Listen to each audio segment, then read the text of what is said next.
সম্ভবত আমরাই শেষ জেনারেশন ছিলাম যাদের মাদের ইন্টারনেটে কোনো অ্যাকাউন্ট ছিল না। সম্ভবত আমাদের মারাই শেষ জেনারেশনের যারা পৃথিবীর এত হিসেব কিতাব বুঝত না। টেকনোলজির কোনো বাতাস তাদেরকে ছুতে পারেনি। তারা কখনোই বাবাদের সাথে তর্কে জড়ায়নি।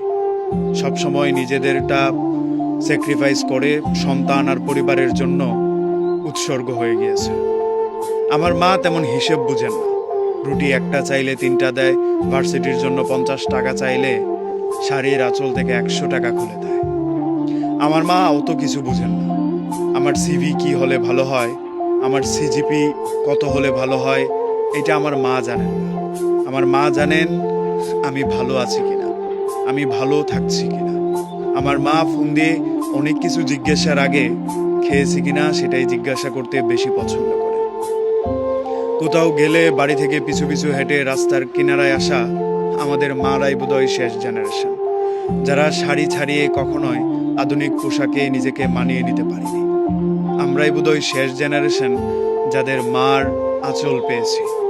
এটা খুব দুর্লভ হয়ে যাবে আগামীদের জন্য, যারা মায়ের শাসনটা ঠিকঠাক উপভোগ করতে পেরেছে। সকালে মক্তবে না গেলে মায়ের ভয়ে পালিয়ে থাকতে হয়েছে হাফ বেলা। স্কুলে একদিন মিস করলে টিচারের শাসনের সাথে সাথে সন্ধ্যায় বাড়ি ফেরার ভয়টা বোধহয় আমরাই শেষ জেনারেশন। আমাদের পরে এই কাজগুলো কিংবা এই অভ্যাসগুলোর সাথে অন্য কোনো জেনারেশন নিজেদেরকে মানিয়ে নিতে পারবে কিনা সেটা নিতান্তই প্রশ্নবোধক। এই টেকনোলজি এসে আমাদেরকে তো আলাদা করেই দিল।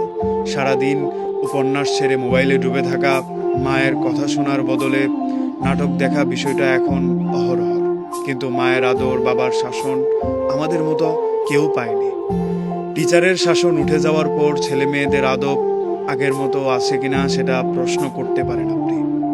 মা বকা দিলে সন্তান মাথা গুঁজে শুনে নিচ্ছে, এমন সন্তান এখন হাতে গুনে বের করা বিরল। এখনকার মানুষের দোষ নেই, কিংবা যারা বেড়ে উঠছে তাদেরকেও প্রশ্ন করার নেই। এটা সময় অনেক কিছু পরিবর্তন করে দেয়। যেই সময়টা আমাদের মাদেরকে হিসাব থেকে দূরে রেখেছে, আমি ভালো আছি কিনা, আমি পেট পুড়ে খেয়েছি কিনা এই হিসাব কষিয়েছে, সেই সময় পেরিয়ে এখন বাবা মা সন্তানের রেজাল্টের উপর ডিপেন্ডেন্ট। ভালো চাকরির জন্য প্রিপেয়ার হতে পারবে কিনা সেটার উপর ডিপেন্ডেন্ট।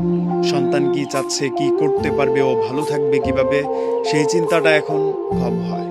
ভালো করতে হবে, অন্যের ছেলে করছে তোমাকেও করতে হবে, এই চিন্তাটা এখন অনেক কঠিনভাবে দেখা হয়।